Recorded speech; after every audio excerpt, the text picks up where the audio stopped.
Welcome to another American Bankruptcy Institute podcast. I'm Sam Gerdano, ABI Executive Director. Retail bankruptcies are booming in America. More than 300 retailers have filed for bankruptcy so far this year, according to data from bankruptcydata.com. That's up 31% from the same time last year. Most of those filings were for small companies, the proverbial mom-and-pop store with a single location. But there are also plenty of household names on the list. Chapter 11s are on a record pace, with more than 15 filings in just the first 6 months of this year. Some estimates are more than 8,000 stores closing their doors by the year end. Most of these retailers are suffering from the same thing, a shift away from traditional storefronts to online shopping. So the initial question for today is, what's behind the bloodbath in retail? Is it just the ease of commerce and the so-called Amazon effect, or are there changing demographics and lifestyle changes from customers as well? Luckily, we have two experts in the retail space to help us discuss. Amir Agam is a Senior Managing Director at FTI Consulting in Los Angeles. He's a member of the firm's corporate finance and restructuring team with more than 17 years of experience advising companies undergoing significant transitions, including service and interim management positions such as CFO and CRO in a number of diverse situations, particularly in the retail space. Brad Sandler is the co-leader of the Creditors Committee practice in the Wilmington office of Pachulski, Stang, Ziehl, and Jones. He has substantial experience representing debtors, committees, acquirers, and other significant parties in complex reorganizations and financially distressed situations, both in and out of court. Brad's recent committee representations in retail cases include the Limited, Aeropostale, and Sports Authority, among others.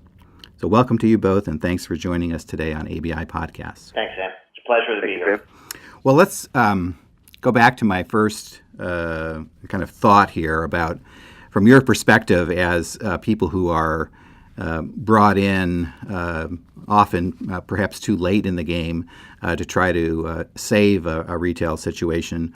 What's behind the growth in retail filings over the last year? Brad, can I start with you?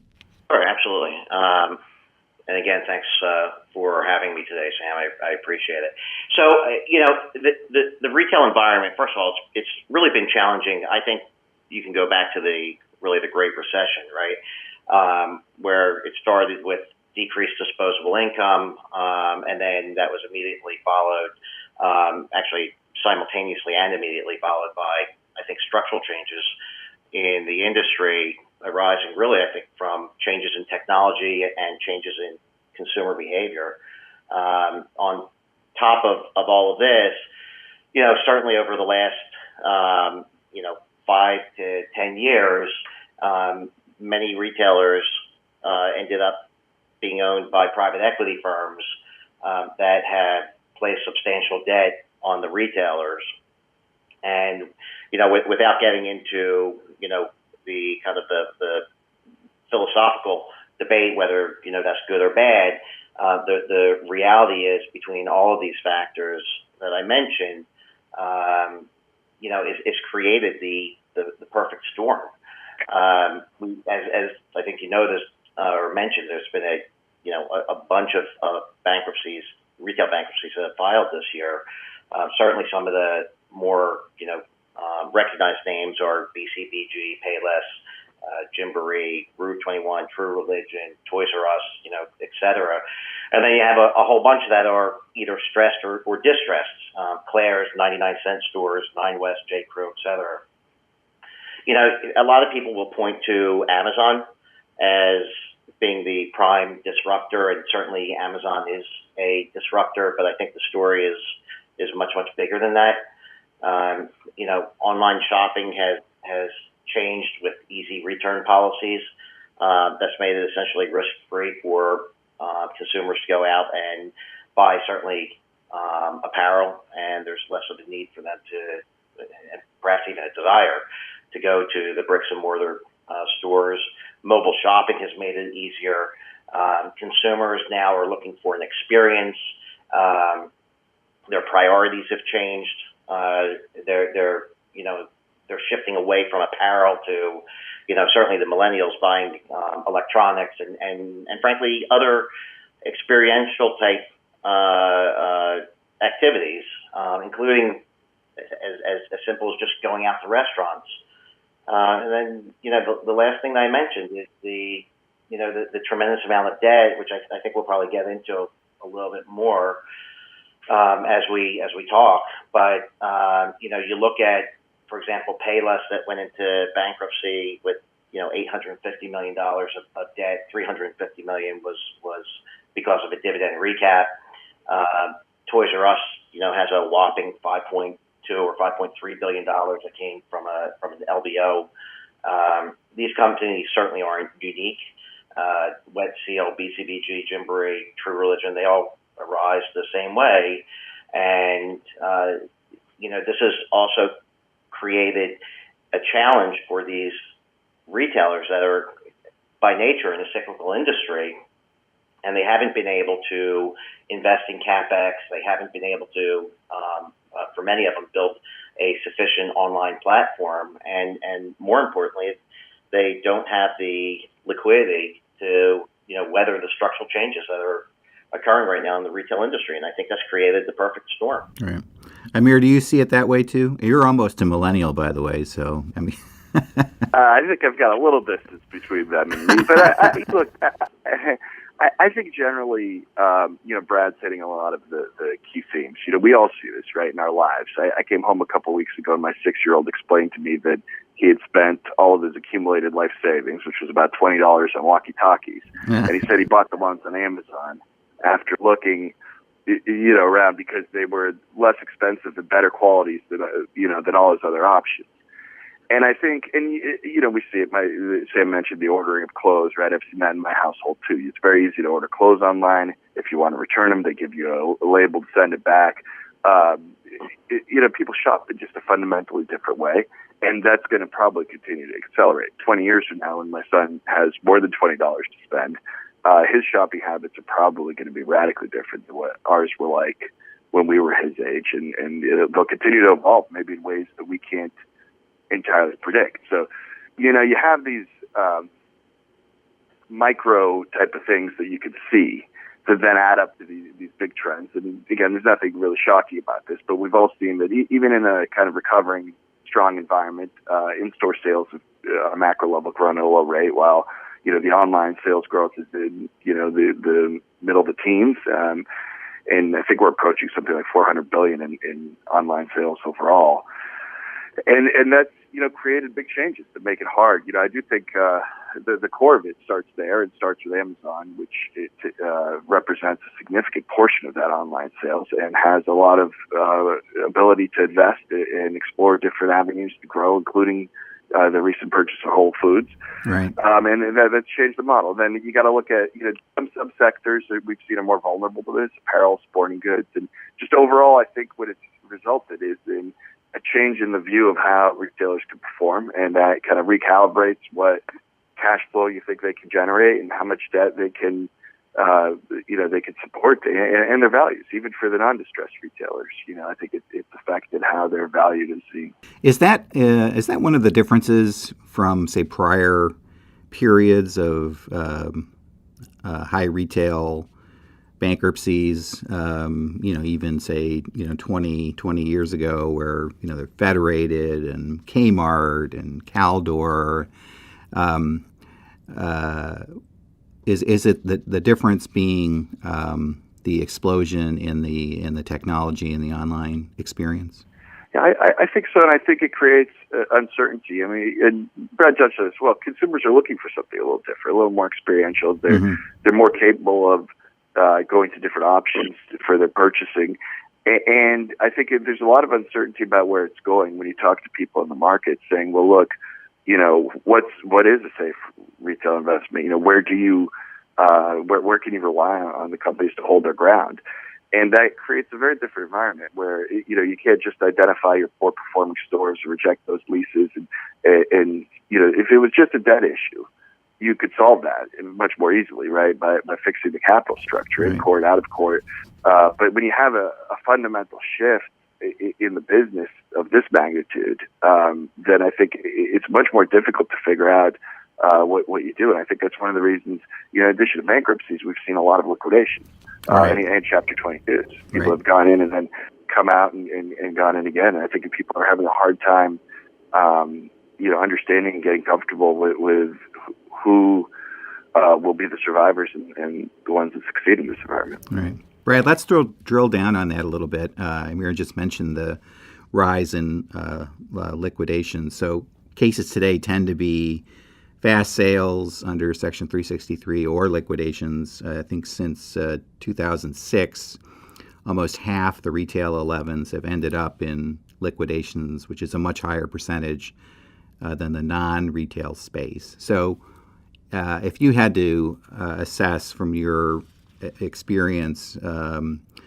over many years, what's behind that? Is it all because of the 2005 amendments, or are there other factors? I think the 2005 amendments have something to do with it, but I think there are also other factors, Sam, and you're right. The vast majority of the retail bankruptcies are liquidations, and if you look at the cases, you can kind of break them into two categories.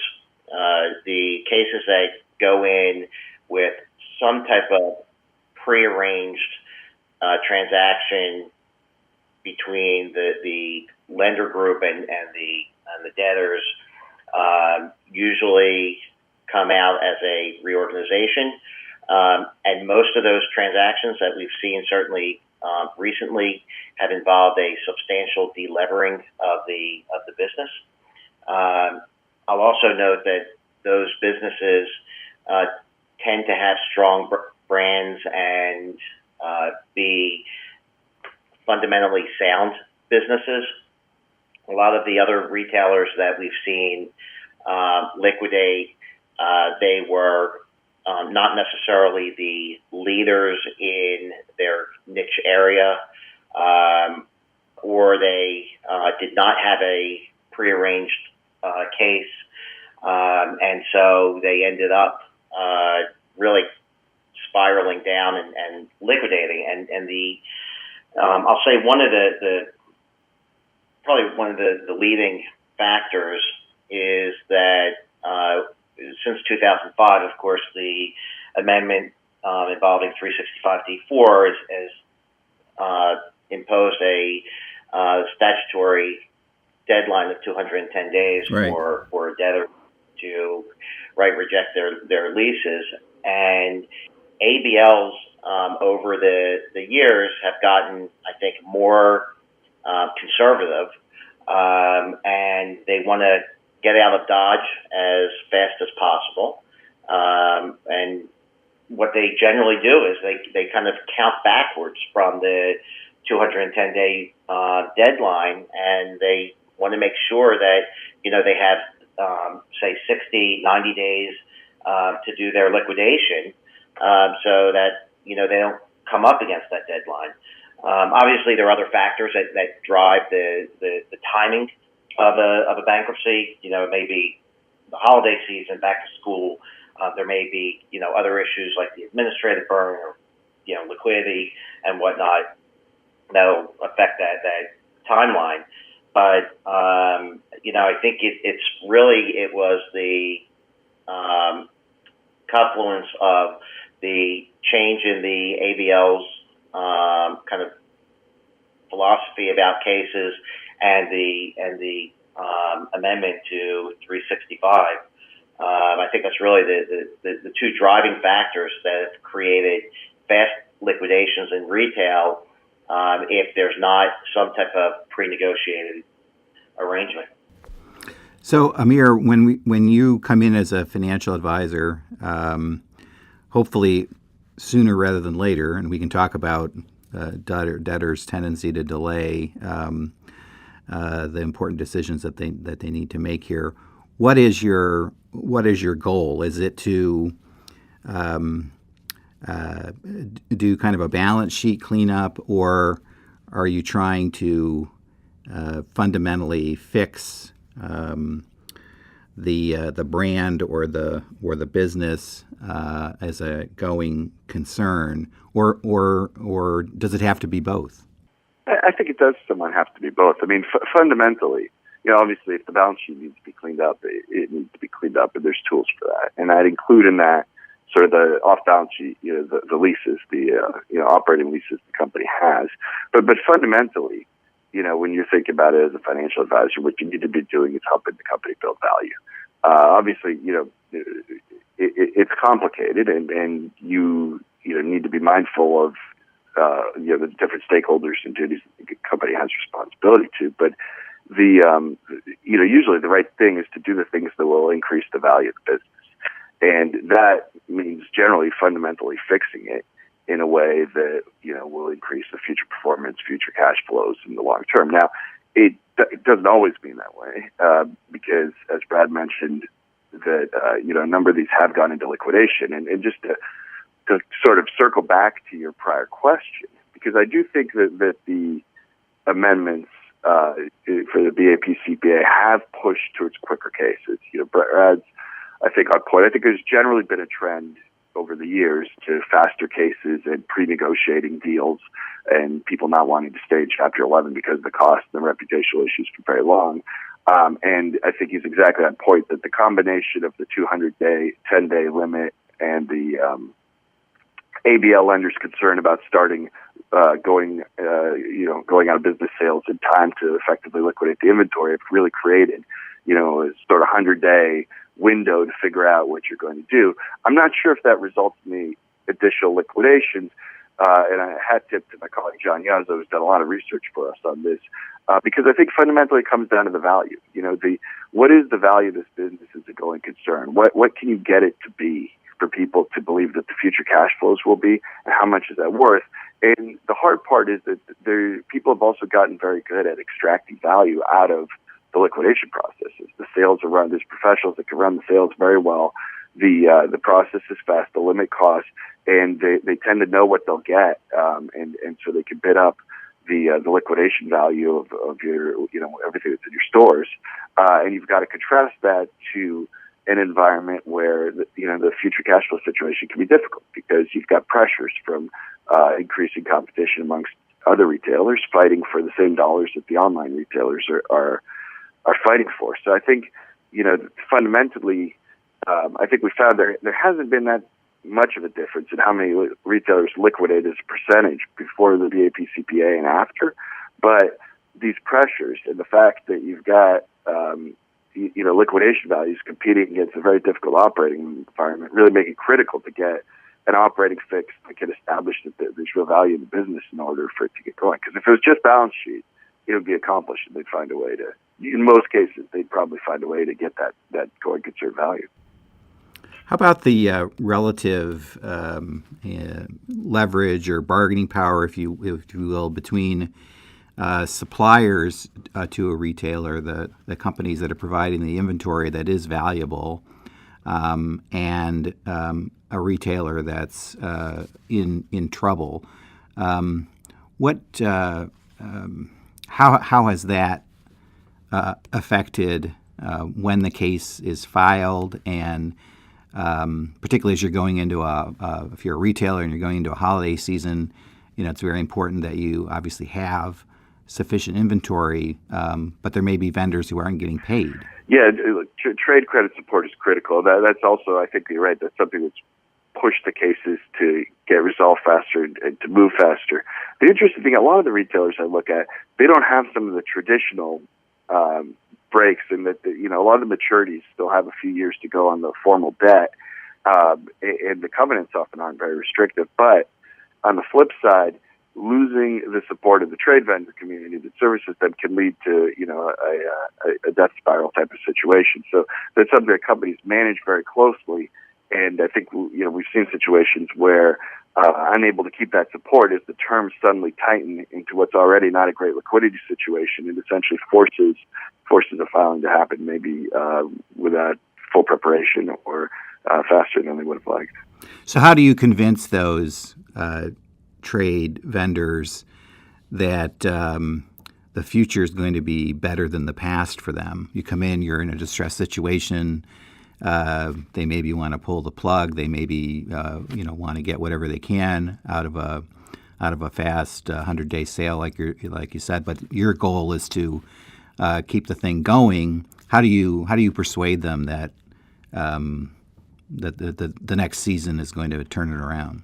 Yeah, and with the caveat that relationships vary across industries and specific vendors, obviously, but generally speaking, I think people understand the issues facing the industry, at least at this point. And anybody that's selling into the industry, anybody that's leasing space to the industry, understands what's going on, and they have a window to this. So it's not as if it's some unique problem or secret issue. And I think you've got to be forthright about it and address your issues head on, and also have a plan, essentially. Most vendors, I think, would like to find a way to believe that without exposing themselves, that there's business and a future customer, but you've got to be able to explain to them, what steps you're taking, how things are going to be different, and how it's going to work, and do it in this, somewhat forthright manner.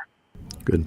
Yeah, and Sam, I would add to that, and I think Amir's exactly right, and I think one of the ways to demonstrate to the trade community that the company is going to come out, and that they should come out of bankruptcy, and that they should continue to support the company, is really, in the ideal world, to make sure that the debtor has, a sufficient DIP facility, that they, potentially have an RSA, a critical vendor motion.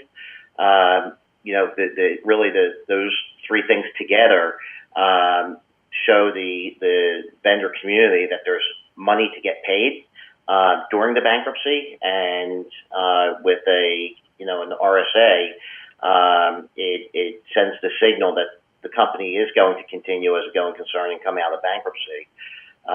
The other thing that I'll say, at least from the committee side, that we generally try to show to the trade community is that the reorganized entity is going to be well capitalized. Their capital structure will be fixed, and that they're going to have competent management going forward with a business plan that makes sense. And I think if you can, the company can show at the time of the filing that they have money to pay and they have a plan to get out of bankruptcy, along with kind of a business plan and a model of what they're going to look like post-bankruptcy. I think that'll keep trade credit flowing. And as we all know, there's no way a retailer can survive without trade credit. So it's just absolutely vital to make sure that trade credit flows. And I think that, with showing the money up front, the plan going forward, that makes sense to trade. I think that's the way to keep trade credit flowing. Understood. So another important constituency, and maybe this is the last area we'll touch on, are the landlords, the shopping centers, the mall owners and investors. They are obviously adversely affected by the decline in foot traffic and all the rest, as many of the retailers that both of you have mentioned who've filed or liquidated are the longtime staples of malls and shopping centers. So explain that dynamic in the current environment and maybe how it's changed a little bit, the balance of power as big retailers initiate either rent negotiations or otherwise engage with the shopping centers ahead of filing. It's like we need relief, or you're going to have a big empty space on your hands here. How is that balance of power working out? It's interesting. I work with a lot of the major landlords. I don't represent them, but just through our committee practice and our debtor practice, we're frequently working with the major landlords, as is Amir as well. And I guess from what we're seeing, there is still a reluctance by the major landlords to really engage in, I'll say, significant rent concessions pre-bankruptcy. And just from talking to the major landlords, whether it's, Simon, Macerich, GGP, CBL, they seem to, be much more willing to discuss concessions after bankruptcy. One can argue whether that makes sense or doesn't make sense, but in bankruptcy, I think they often are faced with the threat of rejection, and right. Certainly in Aeropostale, one of the critical issues in that case for at least the two major landlords, Simon and GGP, is that they were facing losing somewhere in the neighborhood of about 229 stores at one time. And for Simon, I believe it was a $40 million, it would have been a $40 million a year hit. And obviously that's just in 1 year. That has to be extrapolated out over time. So that was really the incentive for Simon and GGP to try to do something to save their stores. And one of the ideas that we had from the committee side is to see if they would be willing to be an investor, which ultimately they did. But even in other bankruptcies where the major landlords are involved, and what happened in Aeropostale is I think at the time people were thinking that would be a paradigm for retail bankruptcies mall-based retail bankruptcies going forward. I actually don't think that's the case. I think it was just everything aligned and it worked. Mm-hmm. In that case, I don't think it'll work in the average mall-based retail case. But I think that the landlords are much more willing to talk concessions once the debtor files for bankruptcy, and that's been my experience. And Amir, you might have a different experience, but the threat of rejection is an extremely powerful threat, and to lose a lot of stores at one time is very damaging to some of the landlords. I think it's starting to shift a little bit, just because the conversation's been had so many times, and the threat of the bankruptcies has become, I think, much more real. And if you can paint the right picture for the landlords, I think that's starting to shift. And the same thing in addition to rent reduction, I'd say the same thing for negotiated exits. One point that I was thinking about when we were discussing about whether the issue is debt versus operations is, you have companies like BB, which is a women's clothing seller that was not encumbered by debt, but chose to exit all its stores and just negotiate its way out of it with the landlords, recently, and it effectively do that. And I've seen, prior to a formal restructuring too, people get some more headway with landlords on rent reductions, but also on exits. I think a lot of it depends on who you are, which landlords and which type of properties. There's been, in malls, there's a big difference between how the A malls are doing and the B and C. Right. People are tending to invest in those, the A malls. They're becoming more dominant. Sometimes they can have triple the sales per square foot, and they're bringing in more experiences and tenants that are going to draw people in. Whereas, there's certain malls that I think really are starting to get less attractive to retailers, where it's much more problematic. And so I think all that's going to vary based on who the landlord is and what the location is, and probably a certain portion of retail space is going to have to be repurposed. Yeah, I think that's a fair point. And in terms of looking at the kind of the level of mall, I think if you're looking at an A mall, there's going to be less of an incentive to, I think, negotiate, and certainly to the extent that there are rent concessions, they'll probably be percentage-wise significantly smaller than if you're looking at, for example, a low B or C level mall. Got it. Would you both agree that what we've seen lately, meaning, say, this year even, is going to continue in the near term? I think it is going to continue in the near term, and it's if you look at just about any industry that has gone into bankruptcy, and every decade there's usually two or three industries that become distressed. Right now is retail's turn, and I think retail will, at least over the next 12 to 18 months, I think it will still be a predominant player in bankruptcy. You see it that way, Amir? Yeah, I would agree with Brad. I think you've got a number of debt maturities that are going to come up, and it may be difficult to refinance a good number of them. And then I think the operational trends are going to continue. I think we're going to see more sales shifting to online. There will be retailers that will be successful, but that's got to shake out there. I don't think we're done. And I think the big question everybody's trying to wrestle with is, like, how many fewer stores will there be 5 or 10 years from now? And then, what are the characteristics of the ones that survive versus the ones that don't in each subsector? But I think there's definitely more shakeout before we get done with it. Got it. I predict you'll both continue to be busy. Your mouth to God's ear. We hope so, Sam. That's all the time we have for today, but I want to thank our guests, Amir, Agam, and Brad Sandler, for joining us, and we thank our audience for listening. There are more than 200 podcasts archived at our website, abi.org/newsroom/podcasts. And so until next time, for the American Bankruptcy Institute, this is Sam Gerdano saying good day.